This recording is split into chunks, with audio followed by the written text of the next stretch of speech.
ससुराल में संस्कारी और मॉडल बहू की मुंह दिखाई। सरोज अपने दो बेटे ऋषभ और रवि की एक साथ शादी नैना और रिया नाम की लड़की से करती है। नैना जितनी संस्कारी थी, रिया उतनी ही एक मॉडर्न जमाने की थी। जब उसकी विदाई हो रही थी तो वो फोन पकड़कर अपनी वीडियो बनाती है, जहां सब लोग उसे टुकुर टुकुर देख रहे थे।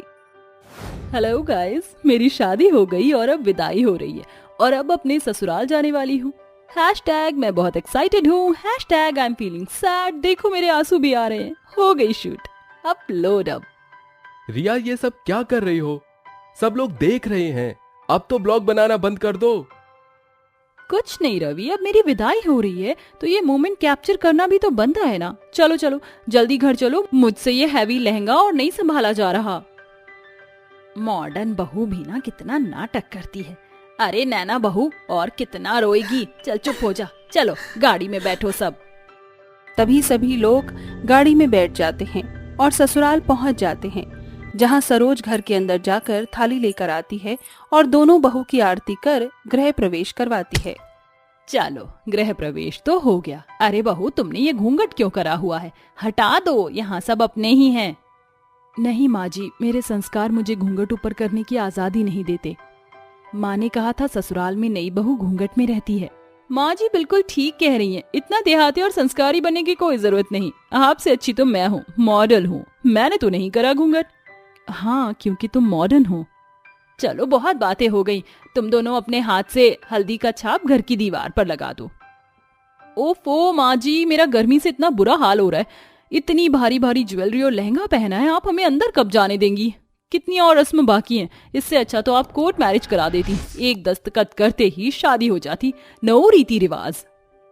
रिया, दिलों का बंधन रस्मों रिवाज से ही मजबूत होता है। एक कागज पर दस्तखत करने से वो खुशी नहीं मिलती जो शादी करके मिलती है, वो कोर्ट मैरिज से नहीं मिलती। ये तुम्हारी मॉडर्न सोच की उपज है। बिल्कुल ठीक कहा मेरी संस्कारी बहू ने। हाय मैं वारी जावा। ये कहते ही दोनों बहू हल्दी का छाप चौखट की दीवार पर लगाती हैं और फिर अपने कमरे में चली जाती हैं।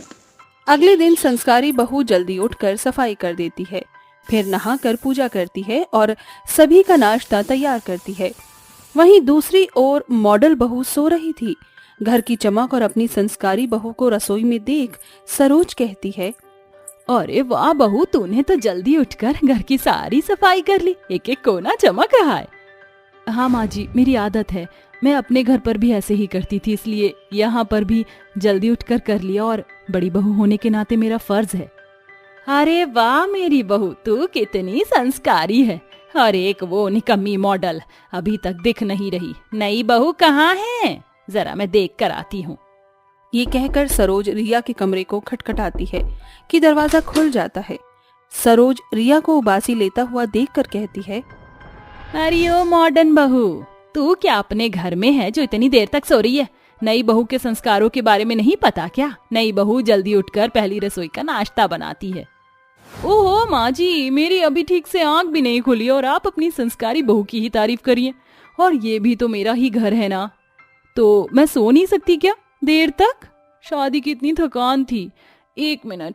हेलो गाइस, कैसे हैं आप सब? देखिए मैं अपने ससुराल में हूँ और ये रही मेरी सासू माँ। Hashtag I am happy in my ससुराल, हैशटैग गुड मॉर्निंग। ये क्या है? फोन उठाकर हैशटैग हैशटैग करती रहती है और वीडियो बनाती है। तैयार हो और जाकर घर वालों के लिए कुछ बना। ओके माँ जी। ये सुनाकर सास चली जाती है। फिर रिया शॉर्ट्स पहनकर सिंदूर थोड़ा सा लगाकर रसोई में जाती है।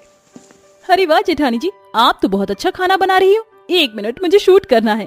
हेलो गाइस, देखो मैंने गाजर का हलवा बनाया है। आपने अपने ससुराल में क्या बनाया था मुझे कमेंट करें। बाय। क्या बात है, बड़ी चालाक हो तुम देवरानी। खाना मैंने बनाया और नाम अपना लगाया। वैसे तुम क्या बना रही हो? और ये तुमने कैसे छोटे छोटे कपड़े पहने? हाय दैया, माँ जी ने देखा तो शर्म से पानी पानी हो जाएंगी। मुझे कुछ बनाना नहीं आता। मैंने पढ़ाई के बाद बस मॉडलिंग सीखी है। जब भूख लगती थी तो मैगी बनाकर ही खाती थी। वही बना दूंगी सबके लिए। और मुझे साड़ी पहनना पसंद नहीं है, इसलिए मैंने ये कपड़े पहने हैं। रिया मेरी बात मानो तो साड़ी पहन लो, तुम्हारा पेट और टांगे दिख रही हैं। अच्छा नहीं लग रहा। मैं तो यही पहनूंगी। कुछ देर बाद सब खाने के लिए डाइनिंग टेबल पर बैठे थे तो सरोज रिया के कपड़े देखकर कहती है, हाय हाय चीची बहू, ये तूने कैसे कपड़े पहने? तेरी टांगे और पेट दिख रहे हैं, कुछ तो शर्म कर। अरे कुछ संस्कारी बहू से सीख। ओ प्लीज माँ जी, why are you don't understand कि मुझे साड़ी वगैरह पहनना नहीं आता। कंफर्टेबल महसूस नहीं होता ना, 6 मीटर की थान को क्यों लपेटूं? घर में ही तो हूँ। रवि बेबी, तुम माँ जी को समझाओ ना। हाँ माँ, वो ठीक कह रही है, और आपने तो ऐसे ही पसंद किया था ना। अरे तो जब शादी नहीं हुई थी, अब तो शादी हो गई है, जेठ के सामने भी ऐसे ही रहेगी क्या? खैर मैं क्या ही बहस कर रही हूँ। अच्छा ये बता, तूने खाने में क्या बनाया है? ये लीजिए माँ जी, मेरी गर्मा गर्म मैगी खाइए, एकदम पहाड़ वाली बनाई है। सत्यानाश हो, पहले दिन कौन बनाता है ये सब? क्या तुझे खाना बनाना नहीं आता? नहीं माँ जी, मुझे खाना बनाना नहीं आता। चक्कर तो देखिए बहुत अच्छा है, और भूख लगे तो जेठानी जी ने तो खाना बनाया ही है, छोले पूरी हलवा, वो खा लीजिए। हे भगवान, मैं क्या सोचकर अपने बेटे की शादी तुझसे करवा दी, कर्म ही फूट गए मेरे। माँ जी जाने दीजिए ना, बदलने में टाइम तो लगता ही है। इस तरह सब खाना खा लेते हैं और सरोज कहती है, तुम दोनों कान खोल कर सुन लो, कल तुम्हें देखने के लिए अड़ोसी पड़ोसी रिश्तेदार आ रहे हैं। मैं नहीं चाहती उनके सामने मेरी नाक कटे, इसलिए तुम दोनों अच्छे से तैयार होना, और रिया बहू नैना की तरह तुम भी संस्कारी लगना। जी माँ जी। अगले दिन नहा धोकर रिया बिंदी लगाती है, बड़े बड़े झुमके पहनती है, गले में 2-3 हार पहन लेती है और अपने सर पर पल्लू रखकर कहती है, अरे वाह, आई एम सो ब्यूटीफुल। लग रही हूँ ना मैं माँ जी की ऊपर से संस्कारी बहू और नीचे से मॉडर्न। कौन लहंगा साड़ी पहने? अच्छा है मैंने शॉर्ट्स पर ब्लाउज पहन लिया। ये सारे गहने भी, अब माँ जी को कोई शिकायत नहीं होगी। एक रील तो बना लूं। चिट्टियां कलाइयां वे, ओ बेबी मेरी चिट्टियां कलाइयां वे, मन जावे तू मैनू शॉपिंग करा दे, रिक्वेस्ट आ पाइयां वे। तभी सरोज नैना के साथ उसे बुलाने आती है। अरे वाह मेरी मॉडर्न बहू, देख बहू कितनी सुंदर लग रही है, बिंदी बिंदी लगाकर, दुपट्टा पहनकर, बिल्कुल तेरे जैसी संस्कारी। माँ जी आपको धोखा हो रहा है, जरा देवरानी को ऊपर से नीचे तक तो देखिए, आधी संस्कारी आधी मॉडर्न बनकर आई है। अगर नीचे मेहमान देवरानी को ऐसे देख लेते तो आपकी क्या इज्जत रह जाती। तभी रिया को देखकर सरोज के पैरों तले जमीन खिसक जाती है। अरे मोरी मैया, ये क्या कपड़े पहने छोटी बहू तूने? मुंह दिखाई तेरी थी, लेकिन तू ऐसी हरकत करके मुझे मुंह दिखाने लायक नहीं छोड़ेगी। देवरानी जी थोड़ी तो माँ जी की इज्जत का ख्याल रख लीजिए। मान लिया आपको इन सब की आदत नहीं, लेकिन जब तक आप अपनी आदत नहीं बनाएंगी तब तक कैसे सीखेंगी? आपको नहीं पता आसपास के लोग चुगली करने में और इज्जत उतारने में कितने माहिर होते हैं। एक बार संस्कारी बनने की कोशिश कीजिए। आप मॉडल बनने वाली हैं। कैटरीना कैफ कौन है? ऐश्वर्या राय को देख लीजिए, वो मॉडल भी हैं और संस्कारी भी। दीदी मुझे आपकी बात समझ आ गई, मुझसे बहुत बड़ी गलती हो गई। अब आप मुझे साड़ी पहना दीजिए ताकि हम दोनों की मुंह दिखाई के लिए देरी ना हो। चलो अच्छा हुआ, बड़ी बहू ने छोटी बहू को समझा दिया। तुम दोनों नीचे आ जाना। कुछ देर बाद दोनों सुंदर सी साड़ी और गहने में अच्छी लग रही थी। सभी मेहमान उनकी मुंह दिखाई करके उन्हें ढेर सारे सॉफ्टवेयर शगुन देते हैं। सरोज तेरी दोनों बहू बहुत सुंदर और सुशील हैं, संस्कारी हैं। ये लो बहू तुम दोनों के लिए एक एक हीरे का हार। शुक्रिया बुआ जी। तभी सरोज अपनी दोनों बहुओं की बलाई लेकर सोने का हार पहनाती है। इस तरह उन दोनों की बहुत अच्छे से मुंह दिखाई हो जाती है। साथ ही नैना रिया को अपनी तरह संस्कारी बहू बना देती है। पिताजी पिताजी, आप दोनों हमेशा इतने खुश रहते हो, जबकि आप दोनों में ही एक एक कमी है। माँ इतनी काली है और आपका कद बहुत छोटा है। माँ पिताजी, क्या आप हमें अपनी शादी के बारे में बताओगे? आखिर आपकी शादी हुई कैसे? तुम दोनों को हमारी शादी के बारे में क्यों जानना है? काव्या, आखिर हमारे बच्चों को पता तो होना चाहिए कि उनके माता पिता की शादी कैसे हुई थी। तो हुआ ये कि मेरी माँ मेरे लिए रिश्ता ढूंढ रही थी। पंडित जी, आपने कहा था कि आज मेहमान आने वाले हैं, कोई आया क्यों नहीं? देखिए, लड़की वाले आने तो वाले थे, लेकिन उन्हें ये पता चल गया कि आपका बेटा कद में बौना है, जिसके चलते वो आए नहीं। लेकिन मैंने दूसरे रिश्ते की बात की है, वो लोग आते ही होंगे। लेकिन पंडित जी, अब हमें कैसे पता कि उनकी लड़की कैसी है? ये लो अभी देख लो, जैसी लड़की पहले देखी थी बिल्कुल वैसी ही है। लड़की तो सुंदर है, लेकिन क्या ये लड़की मेरे बेटे को पसंद आएगी? अरे बहन जी, परेशान होने की जरूरत नहीं है, लड़की भी साथ में आ रही है और लड़का लड़की एक दूसरे को आज देख ही लेंगे। कुछ ही देर में रुक्मणी के घर पर लड़की वाले आ जाते हैं। लड़की अपने माता पिता के साथ आती है। अरे आओ आओ, आपका स्वागत है। कैलाश और पार्वती अपनी बेटी निरंजना के साथ सोफे पर बैठ जाते हैं। ये देखिए, ये मेरी बेटी निरंजना है।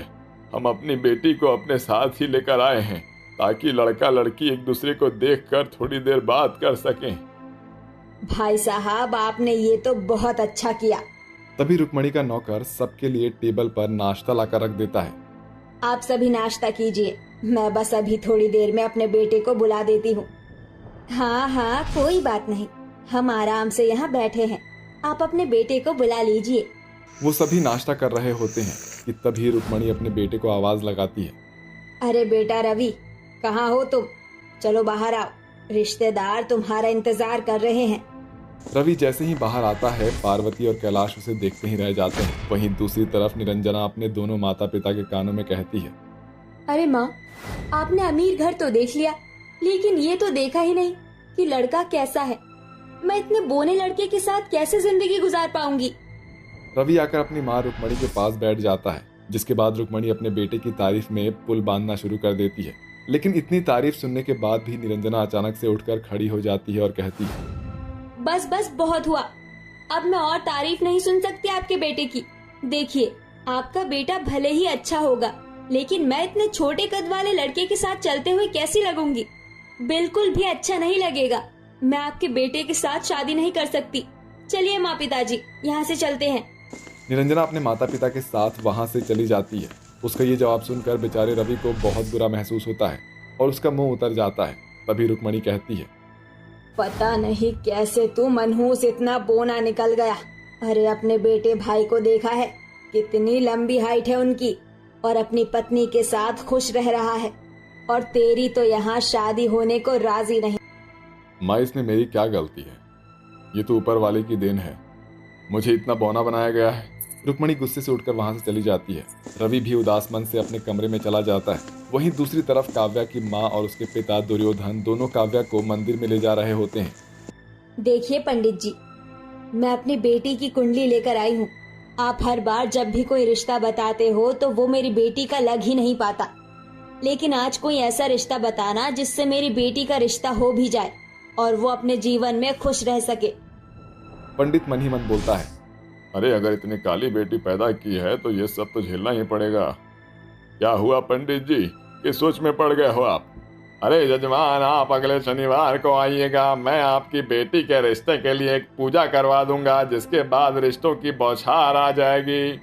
पंडित बहाना बनाकर उनके सामने से चला जाता है, जिसके बाद दुर्योधन और शीतल को ये समझने में देरी नहीं लगती है कि पंडित ने जानबूझकर ऐसा किया है, जिसका गुस्सा वो अपनी बेटी के ऊपर ही उतारने लगते हैं।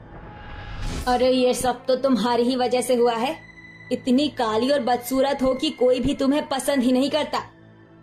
माँ, इसमें मेरी क्या गलती है? भला मैं इसमें क्या कर सकती हूँ? ये तो ऊपर वाले की देन है, उसने मुझे काला बनाया, तो इसमें मेरा कोई हाथ नहीं है। पता नहीं मुझसे ऐसी क्या गलती हो गई थी कि तुम जैसी काली बेटी पैदा हो गई है। इससे अच्छा होता कि तुम पैदा ही नहीं होती। अरे कम से कम हम इतने परेशान तो नहीं होते। चलो शीतल, घर चलते हैं। दुर्योधन अपनी बेटी को मंदिर पर ही छोड़कर अपनी पत्नी के साथ घर की तरफ चला जाता है। ये सब देखकर बेचारी काव्या को बहुत बुरा लगता है और वो अपने गुस्से को शांत करने के लिए जंगल में एक नदी किनारे जाकर बैठ जाती है। पता नहीं क्यों मेरे साथ ऐसा हो रहा है। अरे काला होना कोई पाप तो नहीं है, फिर क्यों सब लोग मेरे काले रंग को लेकर इतना परेशान रहते हैं? कोई भी मुझसे बात करना पसंद नहीं करता। इससे अच्छा तो भगवान आप मुझे पैदा ही ना करते। काव्या अपनी किस्मत को कोस रही होती है कि वहीं दूसरी तरफ रवि अपने ऑफिस में पहुंच जाता है, जहां उसके स्टाफ उसकी छोटी हाइट देखकर उस पर हंस रहे होते हैं। भगवान देखो तो सही बोने को, मुझे तो लगता है इसकी पत्नी भी इसी की तरह बोनी होगी। देखो जरा, देखो कैसे चल रहा है ये जरा सा टिड्डा। सभी लोग हंस रहे होते हैं, जिसके चलते रवि को बहुत बुरा लगता है, लेकिन रवि किसी से कुछ नहीं कहता। शाम होते होते वो बहुत ज्यादा टाइट हो जाता है। जिसके चलते उसका मन घर पर जाने का बिल्कुल भी नहीं करता। मैं घर गया तो फिर से माँ रिश्ते की बात करने लगेगी और इससे अच्छा है कि मैं थोड़ी देर बाहर ही टहल लूँ और जब आधी रात होगी तो घर वापस चला जाऊंगा।